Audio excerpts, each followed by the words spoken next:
Gomti book festival जिसका उद्घाटन कार्यक्रम लखनऊ में हो रहा है। सीएम योगी आदित्यनाथ ने इस उद्घाटन कार्यक्रम में गोमती बुक फेस्टिवल का आगाज किया। उनका संबोधन जारी है, सीधा रुख करते हैं। सामूहिक रूप से पढ़ने की आदत डालनी चाहिए और मैं तो आज के युवाओं से कहूंगा कि 5 घंटे 6 घंटे स्मार्टफोन पर देने की बजाय केवल 1 घंटा रचनात्मक पुस्तक पढ़ लेंगे तो जीवन का कल्याण हो जाएगा।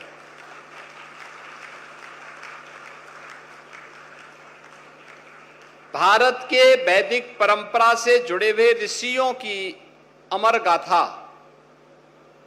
हमें वेदों उपनिषदों में देखने को मिलती है। ऐसे ही एक ऋषि हुए ब्रह्मवेता ऋषि याज्ञवल्क्य। उनके बारे में कहा जाता है कि वह वैदेह जनक राज की सभा के रत्नों में से एक थे और ब्रह्म पर उनके विचारों से राजा जनक भी अभिभूत होते थे, उनके साथ आत्म साक्षात्कार करते थे। उन्होंने आत्मज्ञान से संबंधित अपने उस महत्वपूर्ण ज्ञान से समाज को लाभान्वित किया, लेकिन एक समय ऐसा आया जब उनको लगा कि अब मुझे अपने आप को ब्रह्म चिंतन में ही पूरी तरह समर्पित कर देना चाहिए। कहते हैं याज्ञवल्क्य ऋषि की दो पत्नियां थी। एक का नाम था कात्यायनी, एक का नाम था मैत्री। ये दोनों अपने समय की ब्रह्मवादिनी थी।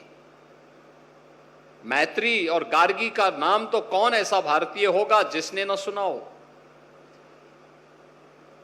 हर भारतीय के मन में उनके प्रति आदर का भाव होता है।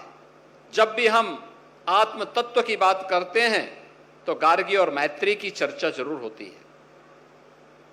कहते हैं कि उन्होंने कहा कि वे मेरे पास जो भी संपत्ति है मैं अपनी दोनों पत्नियों को दे करके और पूरी तरीके से अब इससे मुक्त होकर के ब्रह्म चिंतन के लिए अपने आप को समर्पित कर रहा हूं।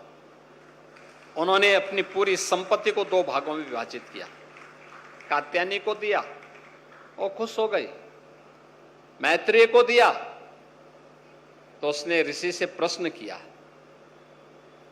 उसने कहा कि ऐसा क्या है कि आप ये संपत्ति हमें समर्पित करके और कौन सा ऐसा तत्व है उसको ढूंढने के लिए जा रहे हैं।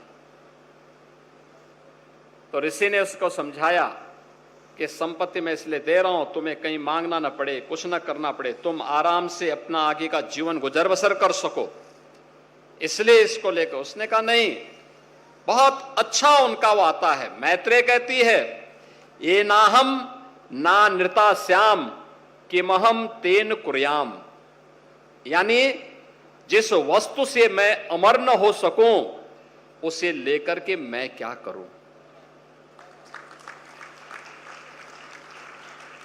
यानी जिस वस्तु से मैं अमर न हो सकूं उसको लेकर के मैं क्या करूं।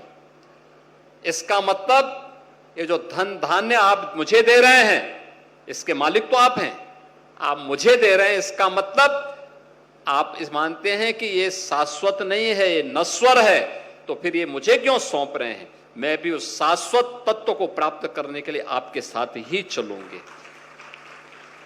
और वह शाश्वत चिंतन कोई दे सकता है, हमारी पुस्तकें दे सकती हैं, पुस्तकें दे सकती हैं।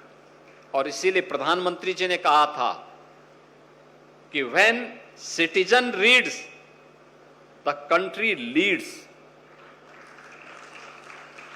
यानी जब लोग पढ़ते हैं तो राष्ट्र आगे बढ़ता है। पढ़ना और आगे बढ़ना यह भारत की परंपरा का हिस्सा रहा है। याद रखना, भारत ने दुनिया को विश्वविद्यालयों की एक श्रृंखला दी थी। तक्षशिला विश्वविद्यालय आज के पाकिस्तान में है और पाकिस्तान को ज्ञान से क्या लेना देना। खैर, आक्रांताओं ने उसे नष्ट भी कर दिया था।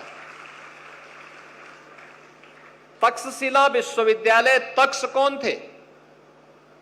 ये भगवान राम के छोटे यानी जो उनके अनुज थे भरत, उनके पुत्र का नाम था तक्ष।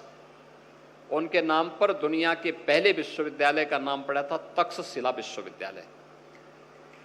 तक्षशिला विश्वविद्यालय अपने समय का दुनिया का पहला विश्वविद्यालय, जिसमें विज्ञान की, गणित की, साहित्य की और खगोल की, ज्योतिष की, हर एक क्षेत्र की के विद्वान उसमें भरे पड़े थे।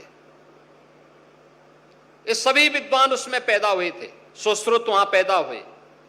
सुश्रुत वहीं से आयुर्वेद में सर्जरी कैसे होती है, यह सुश्रुत ने दुनिया को दिया।